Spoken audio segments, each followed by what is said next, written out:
है, इसलिए वेदों को ये क्या जाने, क्या समझे पुराणों को, जिस कारण से आज तक ये अज्ञान बना रहा। शास्त्र विधि त्याग कर मनमाना आचरण ये अज्ञानी ऋषि वह ऋषि करवाते रहे, स्वयं भी पाप के भागी नरकगामी हुए, 84 लाख योनियों में कष्ट उठाए, और हमारे पूर्वजों को भी इन्होंने उसी गड्ढे में डाल दिया। पुण्यात्माओं, उस परमेश्वर कबीर देव जी जिसको धानक कहा करते थे, जुलाहा कहा करते थे, उसने आकर के हमें बताया कि तुम कहां फंसे पड़े हो, कुछ विचार करो पुण्यात्माओं। परमेश्वर कहते हैं, मात पिता मेरा नाही, ना मेरे घर दासी, और जुल्हे का सुत आन कहाया, ये जगत करे मेरी हंसी। परमात्मा कहा करते थे, ना हम जन्मे ना गर्भ बसेरा, ना हमारा कोई जन्म हुआ, ना हम किसी गर्भ में रहे, और हम सतलोक से चलकर आए काटन यम की फांसी। अब परमात्मा की इन बातों पर विश्वास किसी को नहीं हो रहा था, क्योंकि हमें अक्षर ज्ञान नहीं था। और ये शिक्षा इस मनुष्य जीव की सबसे बड़ी शत्रु है। हम भले इसको बड़े गर्व के साथ मानते हैं कि शिक्षा नहीं है तो पशु के समान जीव है, नहीं।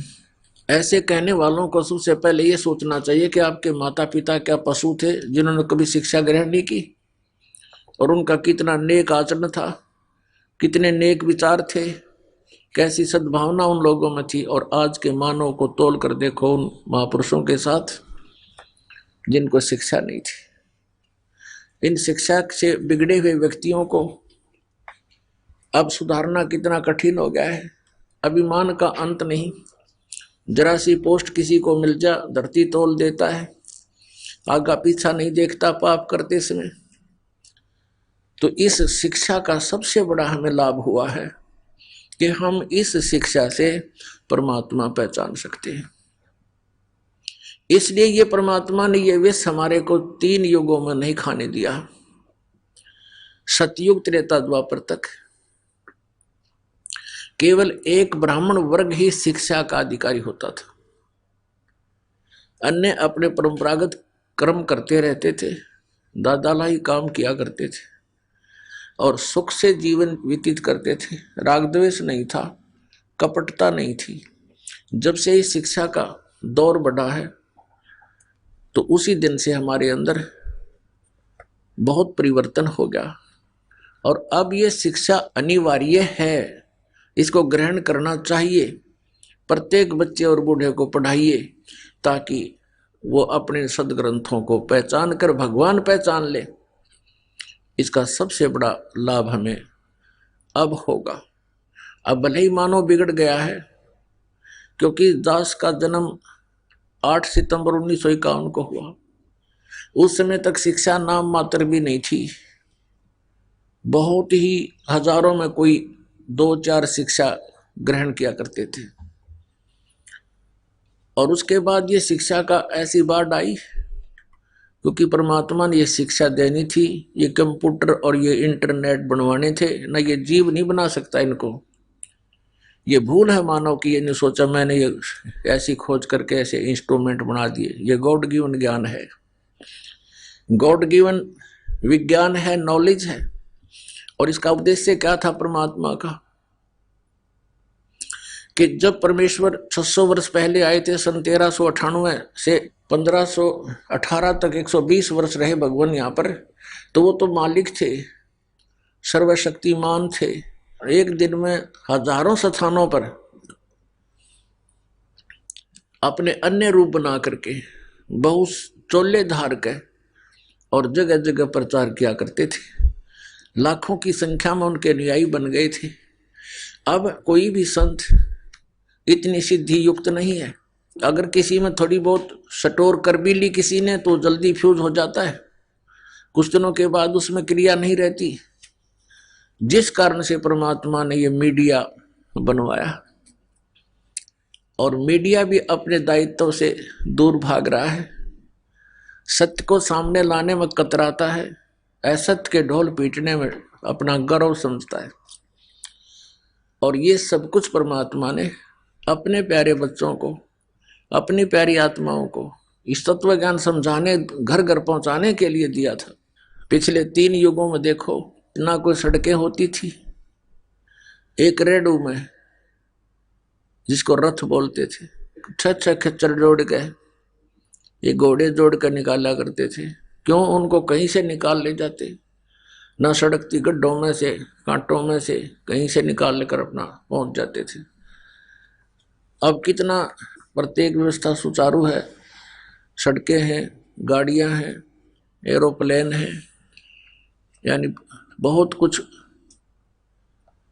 हमने इस विज्ञान से प्राप्त किया।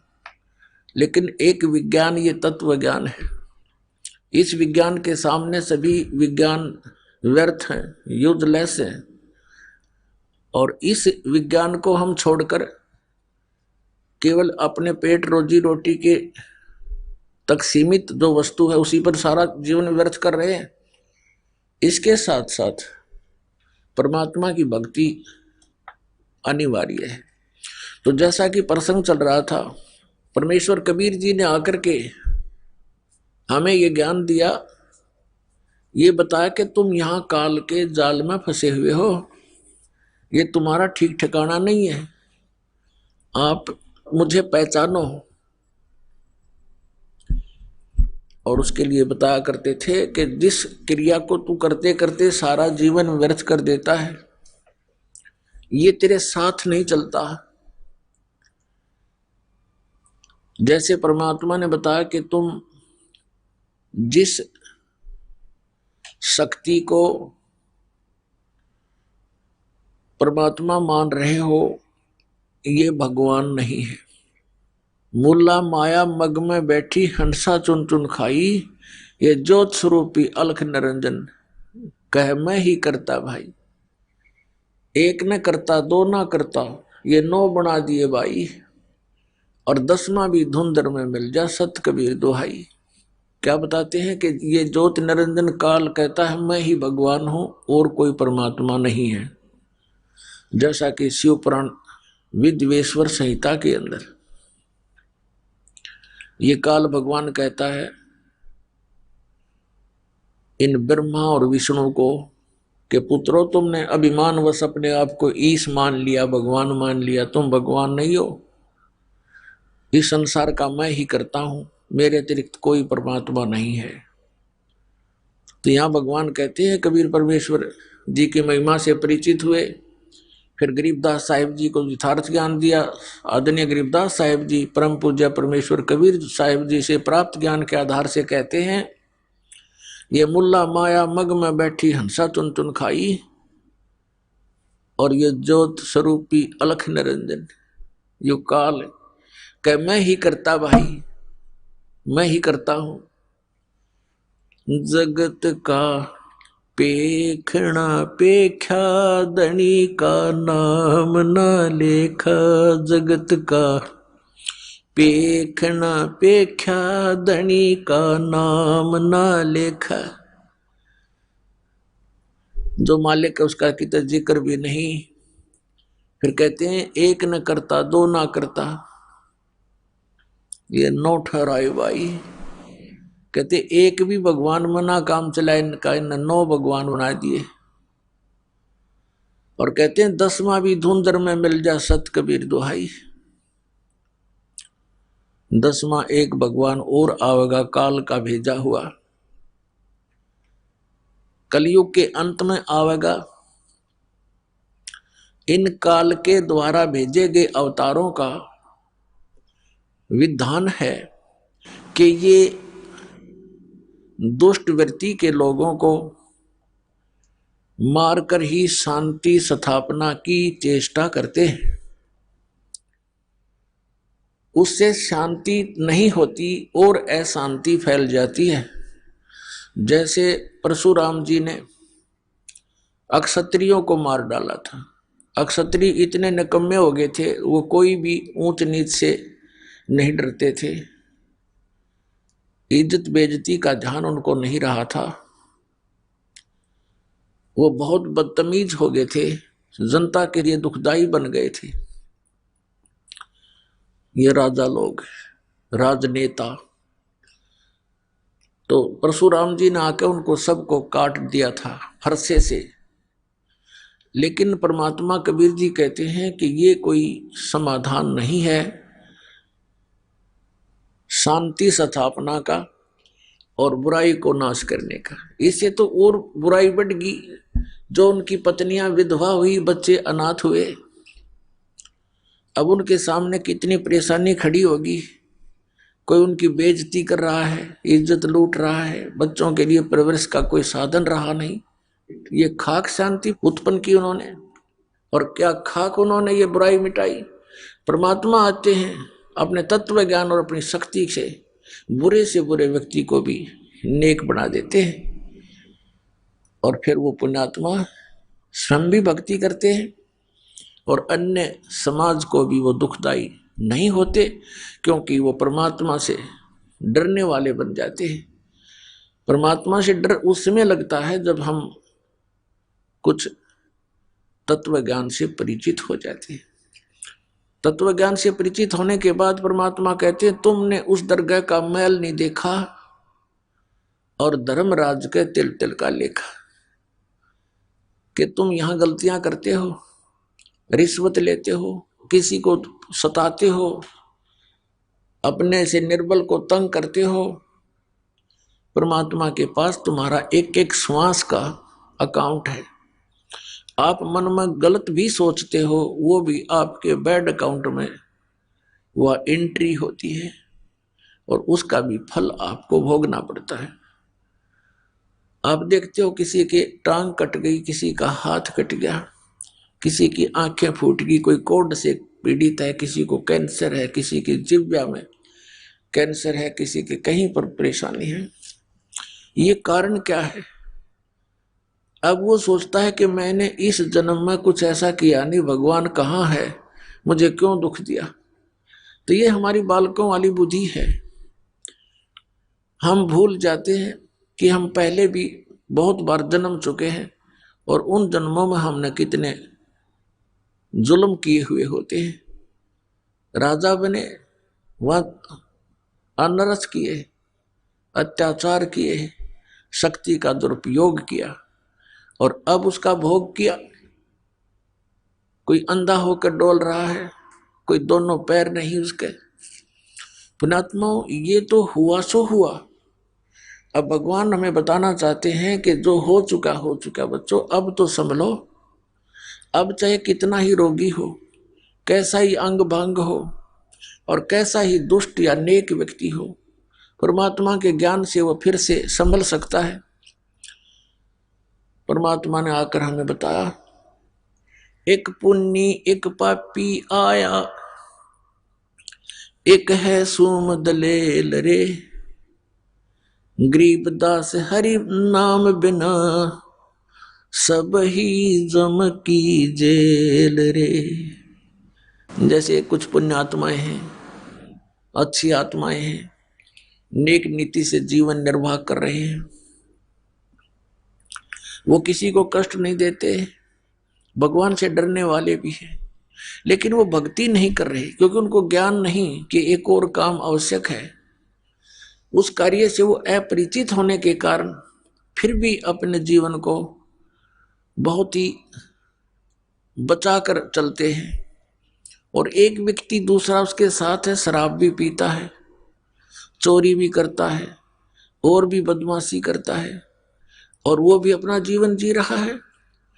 और फिर क्या होता है, इन दोनों अंतर क्या है? जनसाधारण तो ये कहेगा कि ये नेक आदमी तो बहुत अच्छा है, और ये निकम्मा आदमी तो निकम्मा बहुत है, ये तो अंडरस्टूड है। लेकिन जब हम इस अध्यात्म ज्ञान से तोलेंगे, जितने वो अच्छे और बुरे हैं वो तो है ही है, लेकिन जीवन दोनों का ही व्यर्थ है। अब ये कैसे? कि जैसे एक खेत है जमीन है 1 एकड़, वो बा रखी है, संवार रखी है, उसमें घास फूस अड़ंगा है नहीं, खरपतवार से रहित है। और दूसरा किला है, उसमें झाड़ बोझड़े जंखाड़ नेरे उगे हुए हैं, कांटेदार झाड़ी है, किक्कर बबूल जाम गया है। एक वो एकड़ जमीन है। यदि उस बाहे संवारे खेत में, एकड़ जमीन में बीज नहीं बोया तो दोनों एक जैसे हैं। उस बाहे संवारे का क्या लाभ हुआ जब बीज ना बोया था? वो भी उससे जैसा है, जैसा वो व्यर्थ है ऐसा ही वह व्यर्थ है। तो कहने का भाव ये है कि जब हम राम नाम का बीज बोवांगे, फिर वो अच्छा व्यक्ति तो अच्छा और गणा हो गया। और यदि उस झाड़ जंखाड़ उगे हुए निकम्मा व्यक्ति भी बुरे काम छोड़ के और परमात्मा के मार्ग पर लग जाता है, वो भी अच्छा हो जाएगा। उसको थोड़ा समय लग जाएगा। जैसे किसान जब उस खेत ने संवारना शुरू करता है तो उस बंजर जमीन में थोड़ा सा मेहनत ज्यादा करनी पड़ती है, वो पर संवार के छोड़ दिया करे, चाहे कितना मेहनत। ये दास समझो किसान है और आप जी के अंतःकरण ये खेत हैं। अब नेक आत्मा आती है तो और अच्छा दास को घनी मेहनत ना करनी पड़ेगी, आते बीज डाल देंगे नाम का और प्रफुल्लित होगा। और जो शराबी कवाबी है, रिश्वतखोर है, चोर है, ठग डाकू है, वो बंजर जमीन है, वो भी अगर हमारे संपर्क में रहेगा तो किसान का उसके ऊपर कभी कस्सी बजेगी, कभी ट्रैक्टर चलेगा और कभी हल से, तो उसको साफ करके छोड़ेगा और फिर दोनों एक से हो जाएंगे। जब ही सतनाम हृदय धरो, भयो पाप को नाश, जैसे चिंगारी अग्नि की बाई, पड़े पुराने घास। अब जैसे कोई पाप गणे इकट्ठे कर रखे हैं, परमात्मा की शरण में आ जाए, मर्यादा में रहे, तो फिर सतनाम का जो जाप है ये 2 अक्षर का है, जिसमें एक ओम मंत्र है, दूसरा तत्व सांकेतिक है। ये दास बताओ, इन दोनों का श्वास उस श्वास से सिमरण करना पड़ता है। तो इस सतनाम के जाप से आपके संचित कर्म नाश हो जाते हैं, जो युगों युगों का ढेर लगा पड़ा है। उन्हीं में से आप उन कुछ पाप निकाल के ये एक मानुष जीवन दिया जाता है। और फिर आपके प्रारब्ध में भी अगर कोई कष्ट है, आपके इस जीवन में जो लेख लिखे गए हैं आपकी किस्मत में इस धर्मराज ने, तो उसमें भी यदि आपका कोई दुख, कर्म पाप कर्म के कारण कोई कष्ट आना है, वो भी इस सतनाम के जाप हैं, इस दास से प्राप्त करके, अपनी मर्जी से जाप करने से नहीं, किसी डुप्लीकेट व्यक्ति से जो अधिकारी नहीं है उससे उपदेश लेकर के वो नकली कहीं भ्रमित भी कर रहा हो तो उससे भी कोई लाभ नहीं होगा। तो फिर आपका प्रारब्ध का पाप भी नाश हो जाता है। तो पुण्यात्माओं, एक पुण्य एक पापी आया, एक है सोम दलेल रे, गरीब दास हरि नाम बिना, ये सब ही जम की जेल रे। कहते जब तक सतनाम आपको प्राप्त नहीं होगा, पापी है वो नरक में चला जाएगा, को पुण्य करता वो स्वर्ग में। फिर दोनों खाली हो गए, पाप वाला नरक में पाप खत्म करके, स्वर्ग वाला स्वर्ग में पुण्य खत्म करके, और फिर वह दोनों वापस यहाँ पर इसी काल की जेल में। तो परमात्मा क्या बताते हैं, अमर करूं सतलोक पठाऊं, तात बंदी छोड़ कहां, बंदी छोड़ हमारा नामम, अदर अमर है अस्थिर ठामम। पुण्यात्माओं, आपके ऊपर बहुत जबरदस्त प्रभाव है। जैसे किसी व्यक्ति ने नशा कर रखा हो और वो घर के सामने से ही गुजर जाता, आगे चला जाता है, उसको ये नहीं पता तेरा घर कहाँ है, वो नहीं पहचान पाता तेरा माता पिता भी सामने खड़े हैं। तो वो दशा आज आपकी और हमारी है। हमारे पिता यहां भटक भटक कर चले गए, 120 वर्ष तक रहे वो बनारस में, काशी शहर भारतवर्ष में। सन 1398 से सन 1518 तक एक अपने विधान अनुसार एक सिंपल मैन की, एक साधारण मनुष्य का रोल भूमिका करके, और वो परमात्मा अपना तत्व ज्ञान प्रचार करके, और जो लीला भगवान किया करते हैं वो करते ही करते हैं। ऐसी लीलाएं उन्होंने की और हमें समझाने की चेष्टा की, लेकिन हमारा ये अज्ञान आगे अड़ा रहा, जिस कारण से आज तक हम भटक रहे हैं, अपने भगवान को पहचान नहीं पा रहे। आप बहुत कष्ट उठा रहे हो, लेकिन एक शराबी व्यक्ति हो या भांग का नशा कर रखा हो, वो कहीं पड़ा रहे, धूप और छाया का उसको पता ही नहीं। उसको तो वो जून महीने की गर्मी भी, जिसमें उसको पसीना आया हुआ है, बाहर पड़ा है, हरियाणा, पंजाब, राजस्थान, उत्तर प्रदेश, मध्य प्रदेश की गर्मी में, उसमें उसको कोई कहे जो बाहर पड़ा हो नशा करके कि उठ ले भैया, देख तेरा क्या हाल हो गया है, पसीने आए हैं, मुंह में झाग आए हैं, चल तुझे छाया में बैठा दूं। वो कहता छोड़ दे, मौज हो रही है। उसको पता ही नहीं मौज क्या है, क्योंकि नशे में है वो। तो आज हम उसी दशा में है, सच कर मान लेना। चाहे यहाँ प्रधानमंत्री बना हो, चाहे सारी पृथ्वी का पति बना हो, वो इसी नशे में बातें कर रहा है। अब पुण्यात्मा परमात्मा कहते हैं, इस झूठे सुख को सुख कहे, ये मान रहा मन मोद, ये सकल चबीना काल का, कुछ मुख में कुछ गोद। फिर क्या बताते हैं, पीर ये माया अटपटी, सब घट आण अड़ी, किस किस को समझाऊं या कुएं बांग पड़ी। इस 21 ब्रह्मांड के कुएं में इस काल भगवान ने, जो यहाँ का स्वामी है, यहाँ का मालिक है, इसने ये झूठे सुख की इस माया की भांग डाल दी, और सभी ने उसी के जल को पान कर रखा है, पी रखा है। अब आप शाम के समय किसी ठेके पर जाकर देखो, वहां से पी कर टिट्टी बनकर से सोजने आ रहे हो, रास्ते में उनसे बात करके देखना, एक जैसी भाषा, एक जैसी चाल, एक जैसा उनका बर्ताव होगा। ऐसे बोल रहे तो सिर पाँव है, या बोल रहे नहीं, चल अपना काम कर, समझाने की चेष्टा करे तो माने नहीं। तो इस प्रकार से हम उसी काल की भांग को पीकर मस्त हुए फिरते हैं। और परमात्मा कहते हैं, कबीर ये माया अटपटी, सब घट आण अड़ी, और किस किस न समझाऊं या कुएं बांग पड़ी। लेकिन फिर कितने दयालु है, एक शराबी को समझाना कितना कठिन हो जाता है, पूरे परिवार के नाक में दम कर देता है, और हम सारे बांग पिए पड़े, और फिर हमें समझाने के लिए हमारे पिता आते हैं, क्योंकि अपने का दुख अपनों को ही होता है। इस काल यहाँ का जो भगवान है, इसको भगवान कहते हैं। भगवान उसे कहते हैं जो दुख ना दे, केवल सुख दे।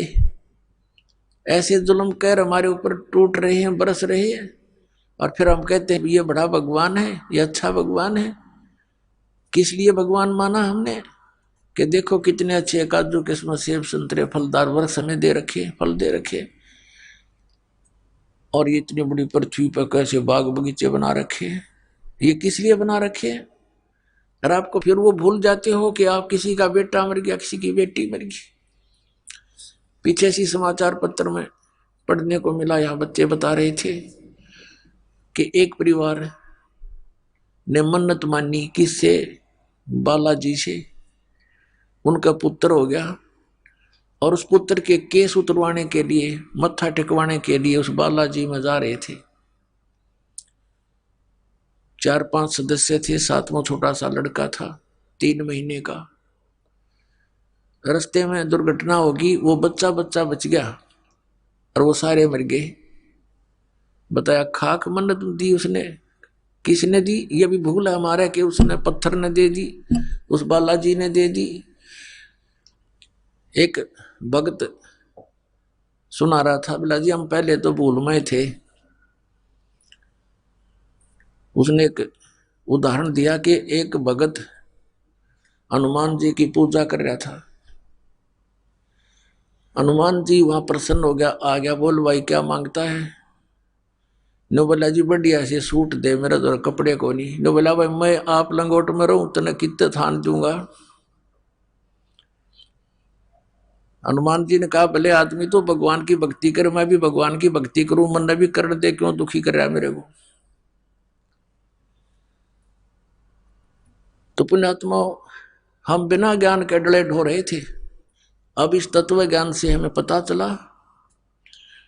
क्या बताते हैं गरीबदास साहब जी के जगत का पेखना पेख्या, धनी का नाम ना लेखा।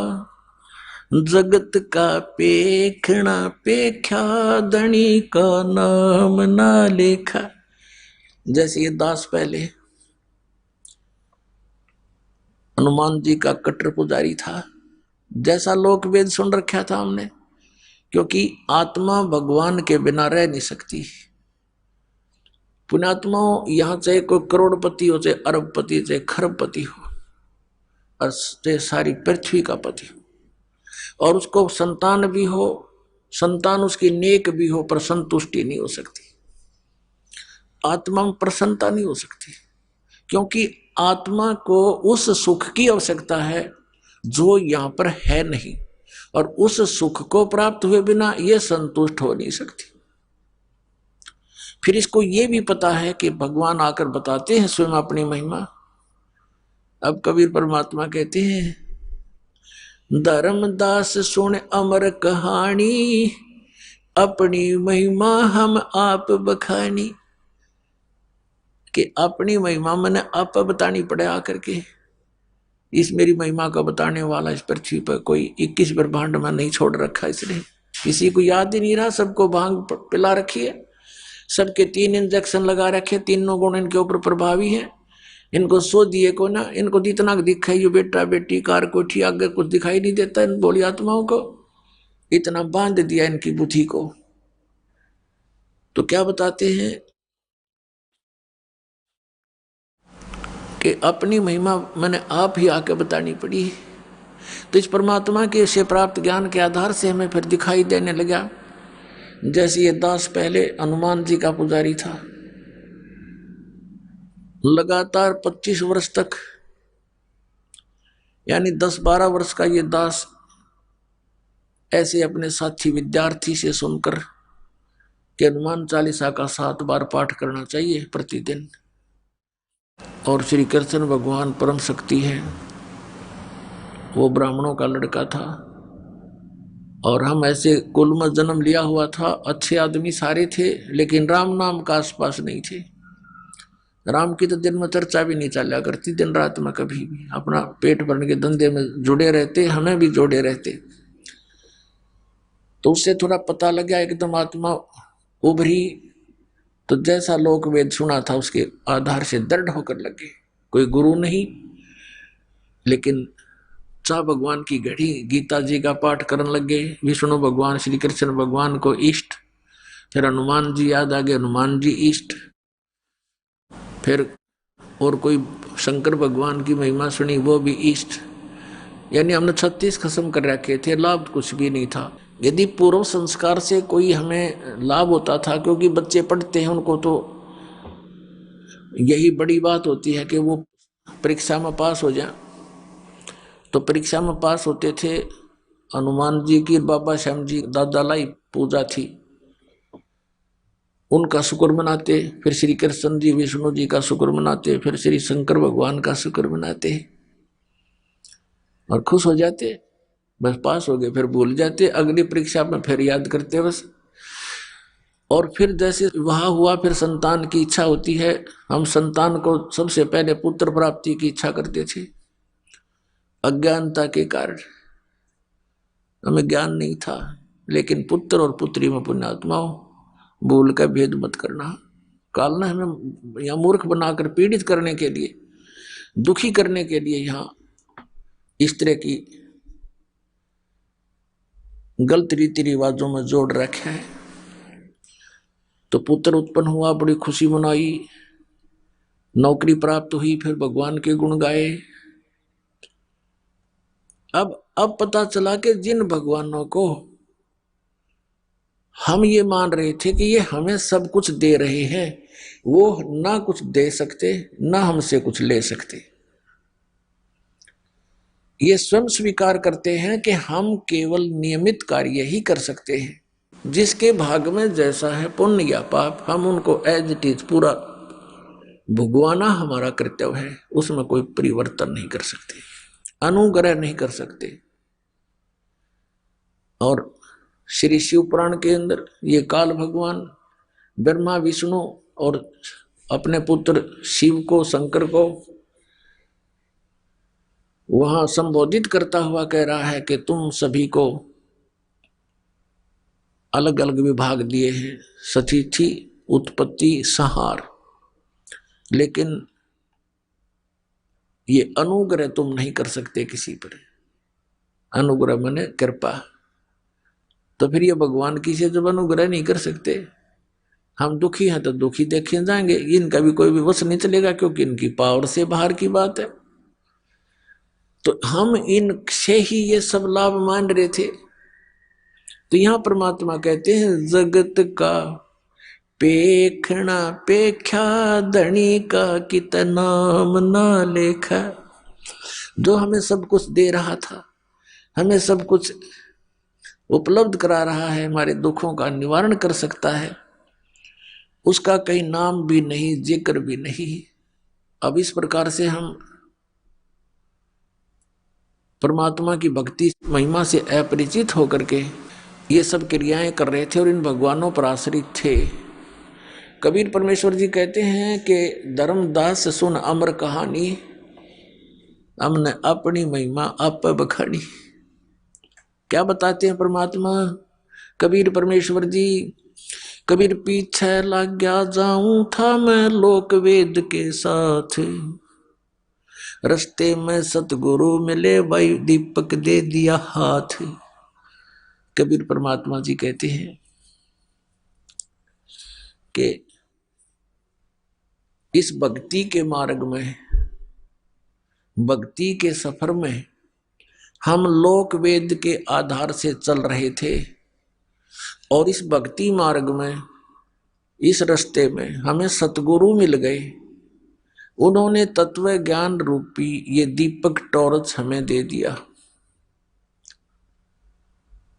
अब हम इस तत्व ज्ञान यथार्थ भक्ति मार्ग रूपी टॉर्च तत्व ज्ञान की रोशनी में हम पथ भ्रष्ट नहीं होंगे, हम कुमार्ग पर नहीं जाएंगे, हम सुमार्ग पर चलेंगे और अपने घर पहुंच जाएंगे, यानी मोक्ष प्राप्त कर लेंगे।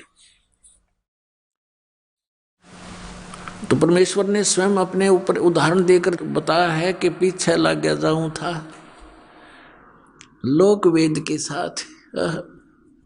अब जैसे पुण्यात्माएं हैं, ये भटक रही है भगवान के लिए, लेकिन इन काल के दूतों ने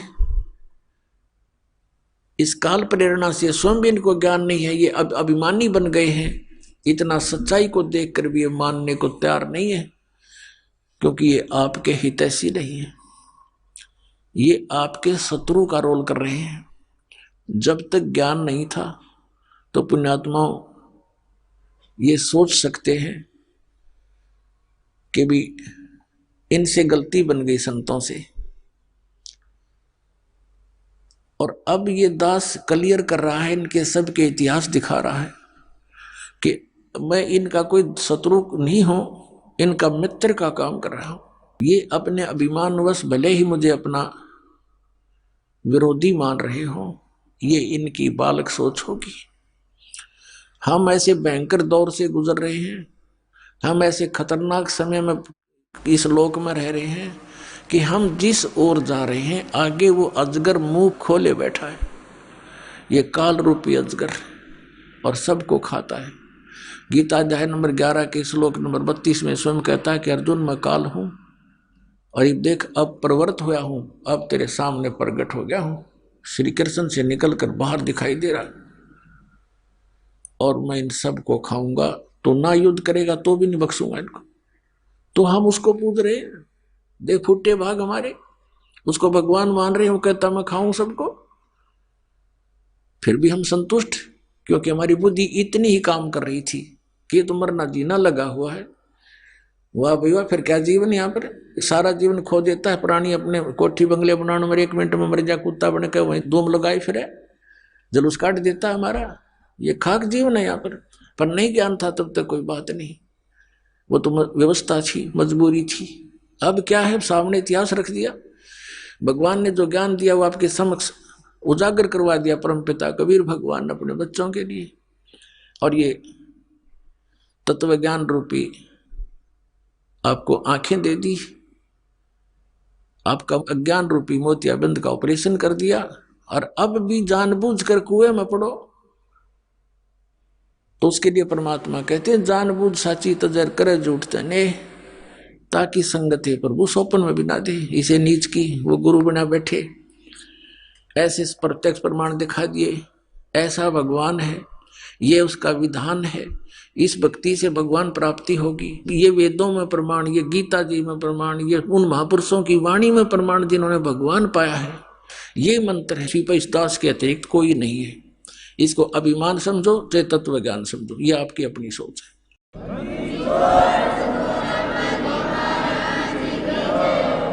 आइए अब हम उन श्रद्धालुओं के अनुभव जानते हैं जो जगत गुरु तत्वदर्शी संत रामपाल जी महाराज जी से दीक्षा प्राप्त कर चुके हैं तथा उनके द्वारा बताए गए भक्ति मार्ग पर चल रहे हैं। नमस्कार सर। नमस्कार सर जी। सर क्या नाम है आपका? उदय सिंह तोमर। उदय सिंह जी, आप कहाँ से हैं? जिला शाहजहांपुर, उत्तर प्रदेश। सर संत रामपाल जी महाराज से नाम दीक्षा आपने कब ली? 10 मार्च 2013 में। सर संत रामपाल जी महाराज से नाम दीक्षा लेने से पहले क्या आप कोई भक्ति साधना भी करते थे?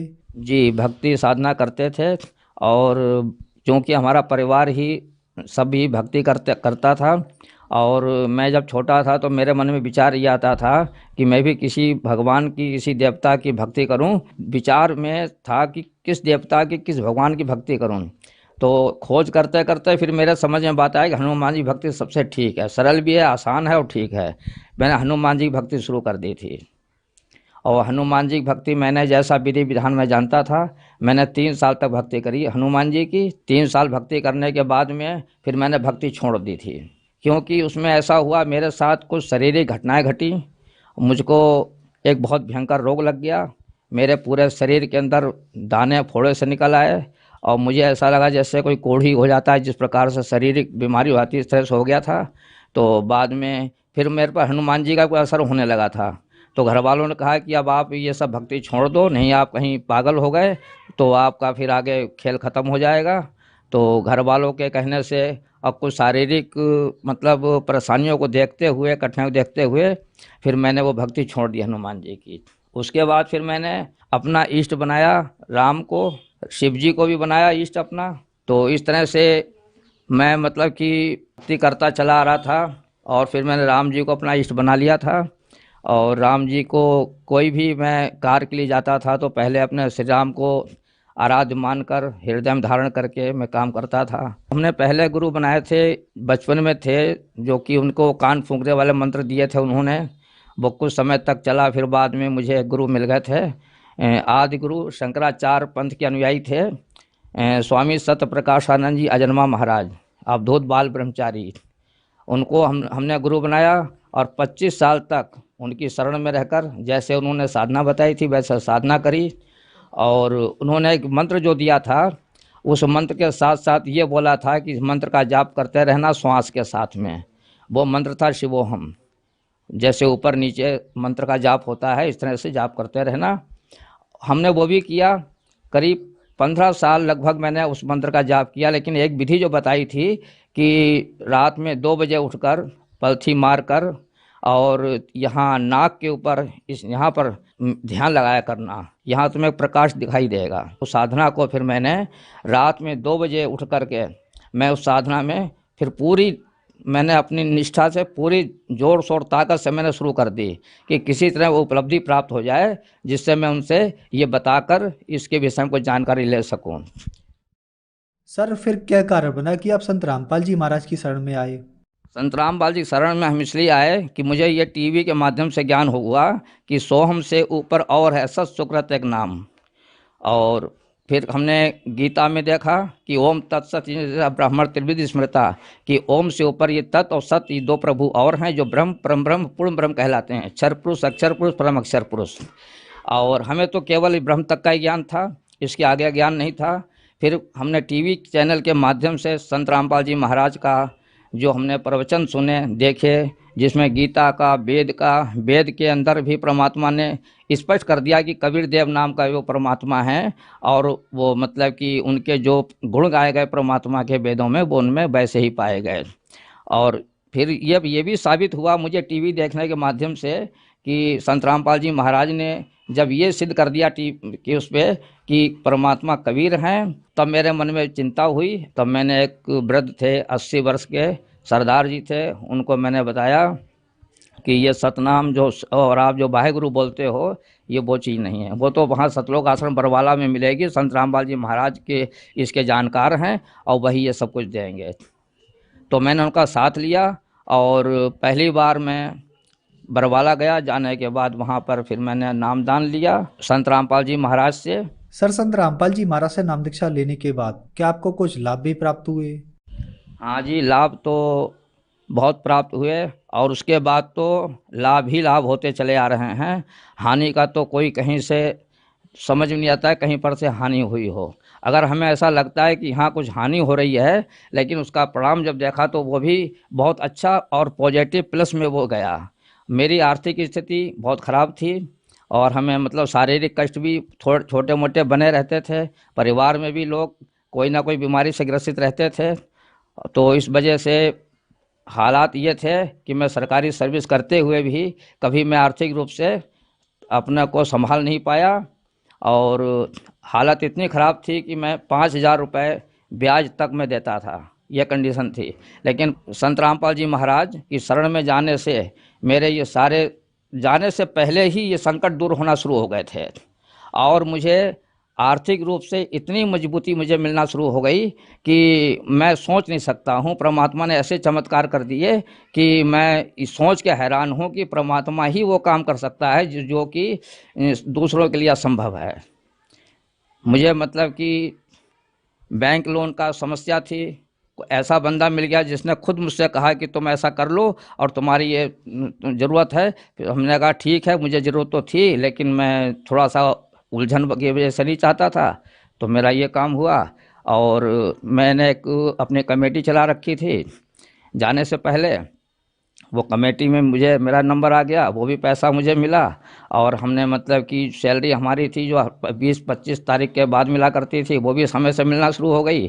तो मेरे पास पैसा इतना हो गया कि एडवांस पैसा मेरे घर में रखा रहता था और मैंने परमात्मा से प्रार्थना भी की थी कि परमात्मा बरवाला में कि प्रभु कुछ ऐसी कृपा करना कि हम अधिक से अधिक आपके दरबार में आपके दर्शन हेतु हम आ सकें, ऐसी व्यवस्था कर देना परमात्मा।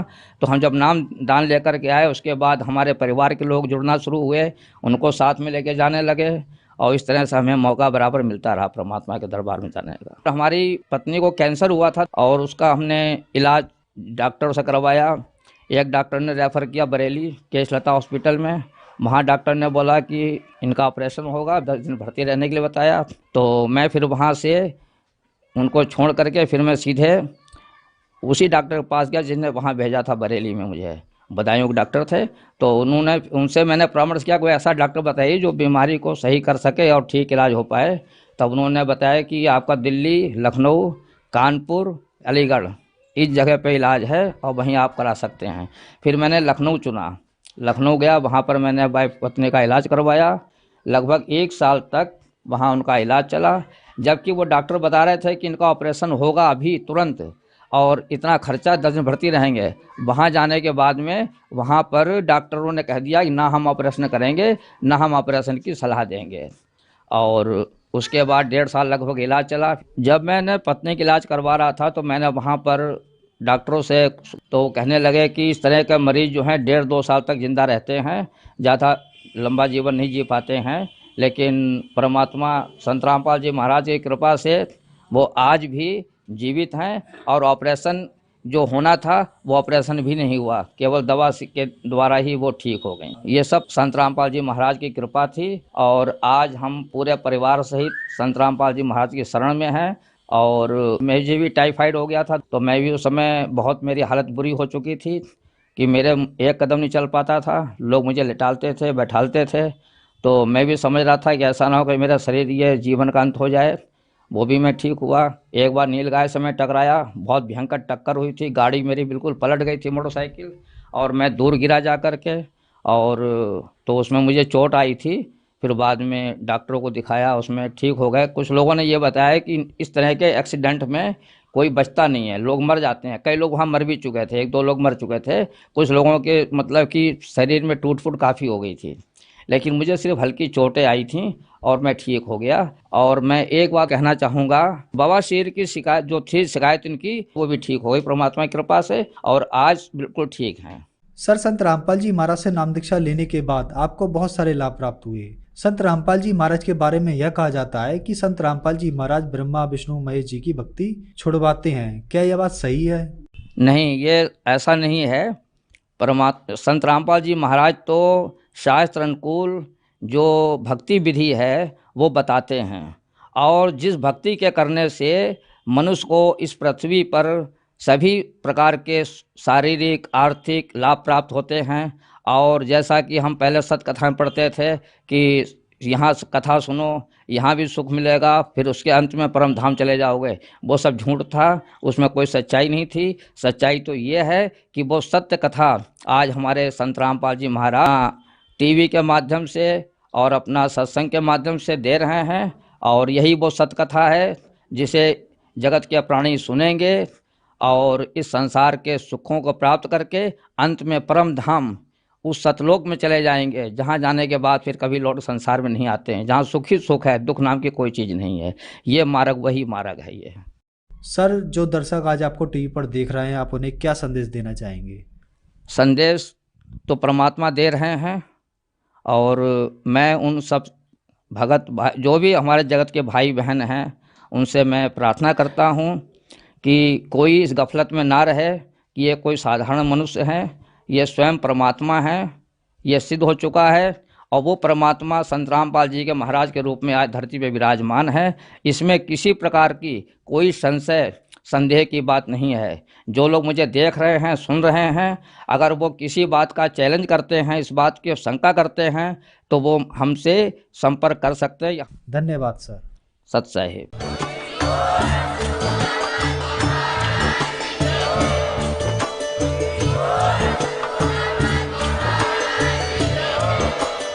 आप सुन रहे थे जगत गुरु तत्वदर्शी संत रामपाल जी महाराज जी के मंगल प्रवचन। अधिक जानकारी के लिए विजिट कीजिए हमारी वेबसाइट www.jagatgururampalji.org। संत रामपाल जी महाराज जी के शुभ आशीर्वाद से पूरे विश्व भर में 500 से भी ज्यादा नाम दीक्षा केंद्र हैं, जिन पर संत रामपाल जी महाराज जी द्वारा ऑनलाइन निःशुल्क नाम दीक्षा दी जा रही है। अपने नजदीकी नाम दीक्षा केंद्र का पता करने